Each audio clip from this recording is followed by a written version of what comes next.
Herawati hidup dalam keluarga yang seharusnya sederhana, namun kini terasa rumit. Bersama suami saya dan anak tirinya, Bagas, saya tinggal di rumah yang awalnya penuh kehangatan. Bagas, seorang pemuda berusia sekitar 20 tahun, adalah anak dari pernikahan pertama suami saya. Sejak awal menikah, saya berusaha menjadi ibu tiri yang baik, mendampingi Bagas dengan penuh perhatian, meskipun saya tahu ia mungkin belum sepenuhnya menerima kehadiran saya. Saya sering memasak makanan kesukaannya, seperti rendang atau ayam goreng, berharap ia merasa nyaman. Namun, ada sesuatu dalam tatapan Bagas yang mulai membuat saya gelisah. Matanya sering mengikuti saya, bukan dengan cara seorang anak memandang ibunya, melainkan dengan sorot yang sulit saya pahami. Awalnya, saya mengira itu hanya perasaan saya. Mungkin karena saya masih beradaptasi dengan peran sebagai ibu tiri. Namun, semakin hari, perasaan itu semakin kuat. Seolah ada ketegangan tak terucap di antara kami. "Bagas, kamu mau tambah nasi?" tanya saya suatu sore saat kami makan bersama. Ia hanya tersenyum kecil, menjawab, "Iya Bu, makasih." Tapi tatapannya terasa terlalu lama, membuat saya buru-buru mengalihkan pandangan ke piring di depan saya. Kehidupan bersama Bagas memang tidak pernah mudah. Saya tahu ia tumbuh dengan luka karena kehilangan ibu kandungnya, dan saya berusaha memahami perasaan tidak nyamannya. Ketika ia masih kecil, suami saya sering bercerita betapa sulitnya Bagas menerima perubahan dalam keluarga. Saya berpikir mungkin itu sebabnya ia kadang bersikap tertutup atau canggung di sekitar saya. Namun belakangan ini, sikapnya berubah menjadi sesuatu yang lebih membingungkan. Ia sering berada di dekat saya tanpa alasan yang jelas, seperti saat saya sedang menyapu lantai atau mencuci piring. "Bu, lantainya udah bersih banget, kayak cermin," katanya suatu hari. Suaranya terdengar santai, tapi ada nada aneh yang membuat saya merinding. Saya mencoba menanggapinya dengan ringan. "Haha, iya biar rumah nyaman, Bagas." Namun dalam hati, saya bertanya-tanya, mengapa ia harus mengomentari hal-hal kecil seperti itu? Saya mulai merasa bahwa kehadirannya di sekitar saya bukan sekedar kebetulan. Ada sesuatu dalam caranya berbicara, cara ia memandang saya yang membuat saya merasa seperti sedang diamati, bukan sebagai ibu, tetapi sebagai sesuatu yang lain. Penampilan saya memang sering menjadi perhatian. Saya menjaga tubuh saya tetap bugar dengan olahraga rutin, seperti yoga di halaman belakang atau jogging di pagi hari. Bukan karena saya ingin dipuji, tetapi karena saya percaya menjaga kesehatan adalah bagian dari tanggung jawab saya sebagai istri dan ibu. Namun, saya mulai menyadari bahwa Bagas memperhatikan saya dengan cara yang tidak biasa. Setiap kali saya melakukan peregangan di halaman, saya bisa merasakan matanya mengikuti setiap gerakan saya dari jendela ruang tamu. Suatu pagi, saat saya sedang melakukan yoga, ia tiba-tiba muncul di pintu belakang. "Bu, yoganya bikin ibu kelihatan lincah banget," katanya sambil tersenyum lebar. Saya tersenyum kaku, mencoba menutupi rasa tidak nyaman. "Terima kasih Bagas, ini cuma olahraga biasa kok," jawab saya. Berharap ia segera pergi. Tapi ia tetap berdiri di sana, seolah menikmati pemandangan. Saya buru-buru menyelesaikan sesi yoga saya dan masuk ke dalam. Merasa jantungan saya berdetak lebih cepat dari biasanya. Ada perasaan aneh yang mulai merayap di hati saya, seolah saya tidak lagi aman di rumah sendiri. Perilaku Bagas semakin sulit diabaikan. Ia mulai mencari alasan untuk berada di dekat saya, bahkan untuk hal-hal kecil. Suatu hari saat saya sedang menyiapkan makan malam di dapur, memotong sayuran untuk sop, ia tiba-tiba masuk dan berdiri di samping meja. "Bu, ibu masak apa hari ini?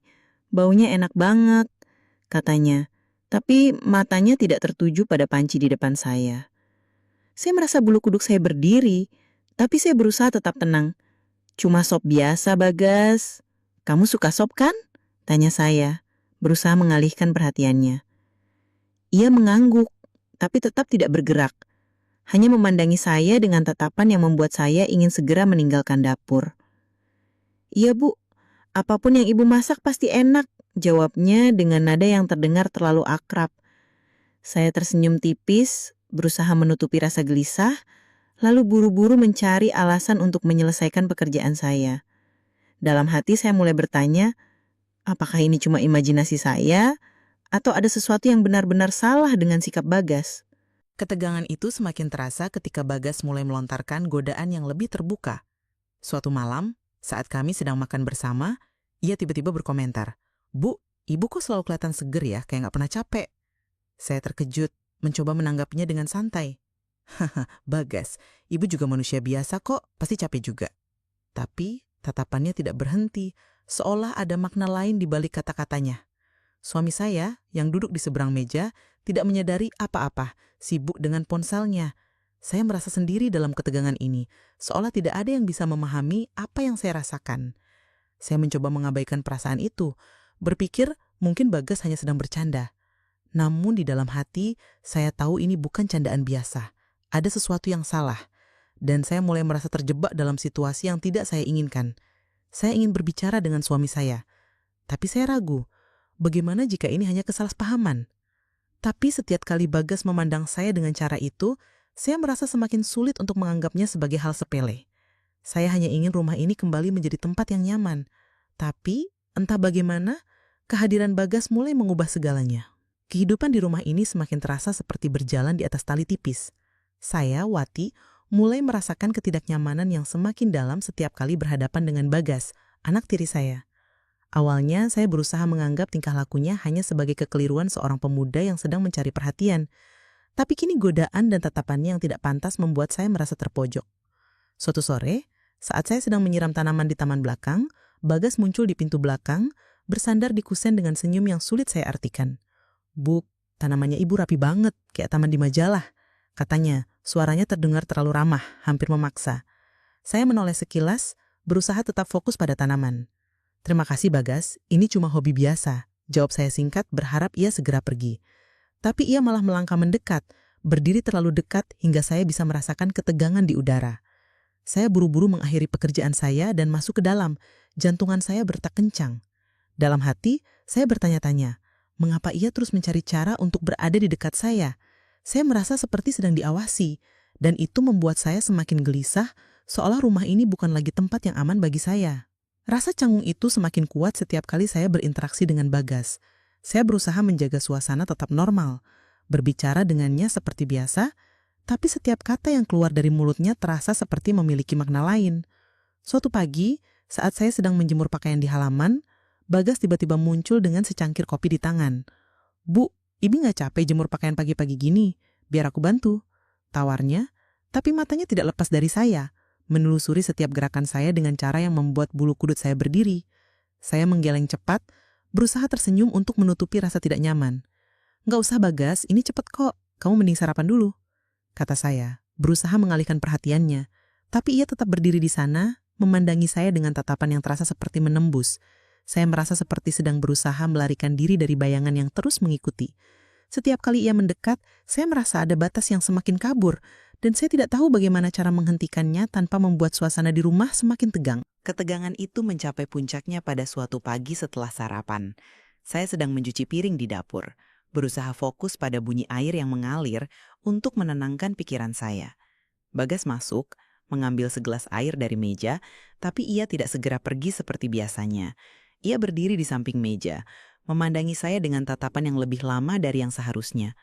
"Bu, Ibu selalu kelihatan sibuk, tapi tetap aja cantik," katanya tiba-tiba. Suaranya lembut tapi penuh arti. Saya membeku sejenak, tangan saya yang memegang spons berhenti bergerak. Saya menoleh padanya berusaha menjaga wajah saya tetap tenang, meskipun jantungan saya berdetak kencang. "Bagas, cukup. Kamu nggak boleh bicara seperti itu," kata saya. Suara saya tegas tapi bergetar. Ia hanya tersenyum kecil, seolah tidak menganggap serius kata-kata saya. "Loh, kan aku cuma bilang apa adanya, Bu," balasnya dengan nada santai yang membuat saya semakin kesal. Saya buru-buru menyelesaikan pekerjaan saya dan meninggalkan dapur, merasa seperti ada beban berat yang menekan dada saya. Mengapa ia tidak bisa memahami batasan yang seharusnya ada antara kami? Malam itu, saat kami duduk bersama di meja makan, suasana terasa lebih tegang dari biasanya. Suami saya, seperti biasa, sibuk dengan ponselnya, tidak menyadari ketidaknyamanan yang saya rasakan. Bagas, yang duduk di seberang saya, tiba-tiba berkata, "Bu, ibu kan nggak pernah kelihatan capek ya? Kayak punya energi tak terbatas." Nada suaranya terdengar seperti pujian, tapi ada sesuatu di baliknya yang membuat saya merasa tidak nyaman. Saya menarik napas dalam-dalam, berusaha mengunyah makanan saya dengan tenang. "Bagas, semua orang capek, termasuk ibu. Kamu harus lebih hati-hati dengan kata-katamu," kata saya. Suara saya tegas tapi bergetar. Berharap ia mengerti. Tapi ia hanya tersenyum kecil. "Ibuku cuma bercanda." Saya memandangnya sekilas, melihat senyumnya yang terasa seperti topeng. Dalam hati saya merasa semakin tertekan. Saya ingin berbicara dengan suami saya tentang ini, tapi saya takut ia akan menganggap saya berlebihan. Namun, saya tahu jika ini terus berlanjut, saya tidak akan bisa menjaga ketenangan saya lebih lama lagi. Sikap Bagas yang semakin tidak wajar membuat saya semakin bingung. Saya mulai mempertanyakan apakah saya telah melakukan sesuatu yang salah.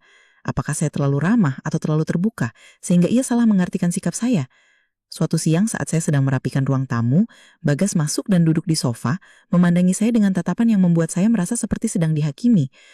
"Bu, ibu selalu bikin rumah ini kelihatan nyaman ya," katanya. Tapi nada suaranya terasa seperti lebih dari sekedar pujian. Saya berhenti sejenak memegang bantal yang sedang saya rapikan, mencoba menahan diri agar tidak menunjukkan kekesalan. "Terima kasih Bagas, tapi kamu gak perlu bilang gitu terus. Kita cuma keluarga biasa," jawab saya, berusaha menegaskan batasan tanpa terdengar kasar. Ia hanya mengangguk tapi matanya tetap tertuju pada saya, seolah mencari celah untuk melanjutkan percakapan. Saya buru-buru meninggalkan ruang tamu, merasa seperti ada dinding tak terlihat yang semakin menutup ruang gerak saya. Saya tahu saya harus melakukan sesuatu, tapi saya masih bingung bagaimana caranya menghadapi Bagas tanpa menghancurkan keharmonisan keluarga yang sudah rapuh ini. Hari-hari di rumah ini semakin terasa seperti ujian yang tak kunjung usai. Saya, Wati, merasa seperti berjalan di tepi jurang setiap kali berhadapan dengan Bagas. Sikapnya yang terus melampaui batas membuat saya semakin sulit menjaga ketenangan. Suatu siang, saat saya sedang merapikan meja makan setelah makan siang, Bagas mendekat dengan langkah pelan, wajahnya tampak serius. "Bu, aku tahu aku salah, tapi aku nggak bisa bohong soal perasaanku," katanya tiba-tiba. Suaranya rendah dan penuh emosi. Saya menoleh, jantungan saya langsung berdetak kencang. "Bagas, stop! Kamu harus menghormati posisiku sebagai ibu tirimu. Kita nggak bisa bicara soal ini," jawab saya tegas mencoba menahan getar di suara saya. Tapi ia melangkah lebih dekat, membuat saya mundur secara insting. "Aku cuma ingin ibu tahu, aku nggak main-main," lanjutnya. Matanya penuh harapan yang salah arah. Saya merasa panas dingin, tubuh saya kaku. Saya buru-buru memalingkan muka, berusaha mengalihkan perhatian dengan merapikan piring. "Bagas, cukup. Kembali ke kamarmu," kata saya, suara saya hampir pecah. Ia akhirnya mundur, tapi tatapannya meninggalkan beban berat di hati saya. Saya merasa seperti kehilangan kendali atas rumah yang seharusnya menjadi tempat perlindungan saya. Malam itu, ketegangan mencapai puncak yang tak pernah saya bayangkan. Suami saya sedang dinas keluar kota, meninggalkan rumah yang terasa lebih sepi dan mencekam. Saya memutuskan untuk beristirahat lebih awal, berharap bisa menenangkan pikiran dengan membaca buku di kamar. Tiba-tiba, pintu kamar saya terbuka perlahan, dan Bagas berdiri di ambang pintu. Wajahnya campuran antara tekad dan keraguan. "Bu, kita perlu bicara," katanya, suaranya lebih dalam dari biasanya. Jantungan saya berdetak kencang, tangan saya gemetar memegang buku. "Bagas, ini bukan waktunya. Keluar sekarang," kata saya, berusaha terdengar tegas meskipun rasa takut mulai merayap. Tapi ia malah melangkah masuk, mendekati tempat tidur saya. "Bu, aku nggak bisa terus pura-pura. Aku terlalu mengagumi ibu, lebih dari yang seharusnya," ucapnya, suaranya penuh perasaan yang membuat saya merasa terjebak. Saya berdiri, berusaha menjaga jarak. "Bagas, ini salah. Aku ibu tirimu. Kamu harus menghentikan ini sekarang," tegas saya. Suara saya keras, meski hati saya kacau. Ia terdiam sejenak, lalu mundur perlahan. "Maaf Bu, aku nggak tahu kenapa aku begini," katanya pelan sebelum menutup pintu. Saya terduduk di tepi ranjang, nafas saya tersengal-sengal, pikiran saya berputar-putar. Bagaimana bisa situasi ini menjadi begitu buruk? Keesokan harinya, saya tahu saya tidak bisa terus membiarkan ini. Rasa takut dan kebingungan yang saya rasakan malam itu membuat saya sadar bahwa saya harus bertindak. Saya menunggu suami saya pulang dari perjalanan dinasnya, bertekad untuk membicarakan semuanya. Saat ia tiba, saya mengajaknya duduk di ruang keluarga, jauh dari Bagas. "Mas, aku perlu bicara. Bagas, dia sudah melampaui batas. Aku merasa sangat tidak nyaman dengan sikapnya. Kata saya, suara saya bergetar karena cemas. Suami saya mengerutkan kening. Wajahnya menunjukkan kejutan. Maksudmu apa, Wati? Apa yang dia lakukan? Tanyanya, nadanya penuh kekhawatiran. Saya menjelaskan dengan hati-hati. Menceritakan tatapan, komentar, dan kejadian malam sebelumnya tanpa menghakimi Bagas terlalu keras. Aku nggak tahu bagaimana menghadapi ini sendirian, Mas. Lanjut saya, merasa beban di dada saya sedikit terangkat. Suami saya mengangguk, wajahnya serius. Aku akan bicara dengannya. Kita harus selesaikan ini dengan baik. Katanya, tangannya memegang tangan saya untuk menenangkan. Saya merasa sedikit lega, tapi kekhawatiran masih menggelayuti pikiran saya, takut hubungan keluarga ini akan semakin retak. Hari berikutnya, saya memutuskan untuk menghadapi Bagas secara langsung, tapi dengan suami saya di sisi saya. Kami memanggilnya ke ruang tamu, tempat yang terasa lebih aman karena terbuka. Saya duduk di sofa, mencoba menjaga wajah saya tetap tenang meskipun jantungan saya berdetak kencang.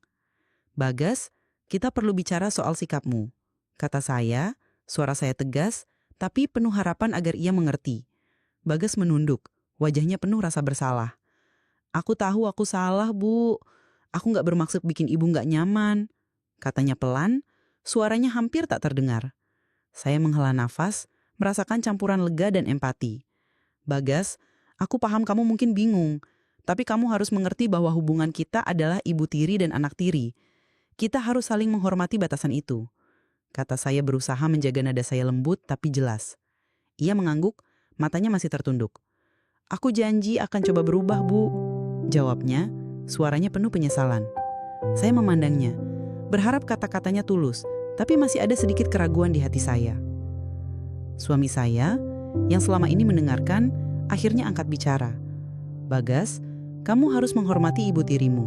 Kita satu keluarga, dan kita harus jaga kebersamaan ini. Katanya dengan tegas, tapi ada kelembutan dalam nadanya. Bagas mengangguk lagi, kali ini memandang ayahnya dengan ekspresi yang lebih tulus. Aku mengerti ya, aku akan coba lebih baik, katanya, suaranya lebih mantap. Saya merasa ada titik terang di ujung terowongan yang gelap ini. Meskipun ketegangan masih tersisa, percakapan ini memberi saya harapan bahwa kami bisa memperbaiki hubungan kami. Saya tahu perjalanan ini belum selesai, tapi setidaknya kami telah mengambil langkah pertama. Saya berdoa dalam hati agar Bagas benar-benar memahami dan menghormati batasan, dan agar rumah ini kembali menjadi tempat yang penuh kehangatan, bukan ketegangan.